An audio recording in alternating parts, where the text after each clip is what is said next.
This is Lord Huron, and you're watching Kink FM in the Skype Live studio. You guys sound fantastic. Thanks so much Thanks for having us. for coming back. This is your third time here in the Kink performance space, It's a tradition. if you're keeping score. So welcome back to Portland. And I got to ask, is there anything, you got here right on time. You got here for San Diego weather time. Is there anything you love to do as soon as you hit Portland? Well, we'll come here usually. But we'll get something to eat and Okay. maybe take a bike ride. There you go. We do both those things well. Yeah, it's a good place for that. I want to congratulate you guys on your new record. Your second full length is called Strange Trails. Yes, thank you. I dig it. You guys are kind of crafting a world of your own making. I like how the design of the albums, they look like movie posters. They look like old jazz album covers. Can you talk a little bit about just sort of that kind of world that you're creating, and also maybe a little bit about the comic books? Sure.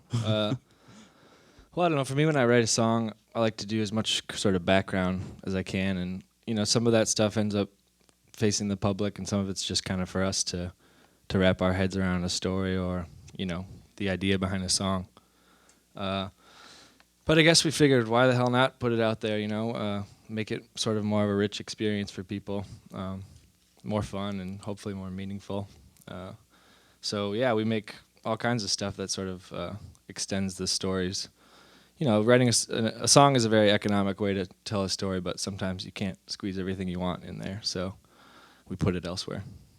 Did you kind of grow up devouring comics and sci-fi and all that kind of stuff? Yeah, I did. I kind of stopped reading comics for a while, I guess, but recently started again and have a newfound appreciation for it. And my sister and her boyfriend wrote and drew the comic with me, and it was just kind of a chance to work with people I like, That's awesome. Yeah. That's great. And again, I think it's that way that that helps the story. And for a music nerd, I can kind of look at it and go, oh, the art, the style, the themes, it's all kind of there. Yeah, and we all have fun just putting our heads together and coming up with ways to expand the story, And the album really flows well. I find that there are these sort of recurring themes and melodies, and I'll kind of double check which track I'm on, and it brings you into that world. Did you set out to kind of make? We talk about this sometimes in the offices at Kink. Is the album dead? Is the album as a format dead? And it feels like you don't believe that you purposefully made a piece of work.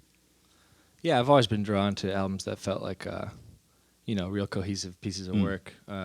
Just because you can kind of inhabit it a little bit more, I think.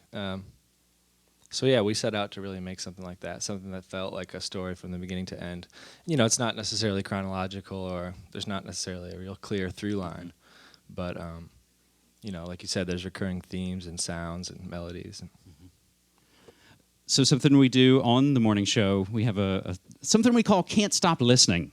And that's where we'll ask whoever's maybe visiting, maybe they're a musician, maybe they're an actor, a comedian, or whoever, we'll ask them something that they can't stop listening to.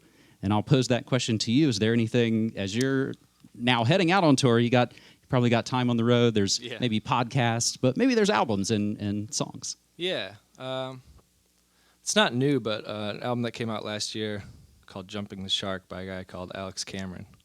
I've been getting really into that. Yeah, he kind of has inhabited this washed-up showbiz personality, and it's pretty interesting. He's from Australia. Okay. Yeah.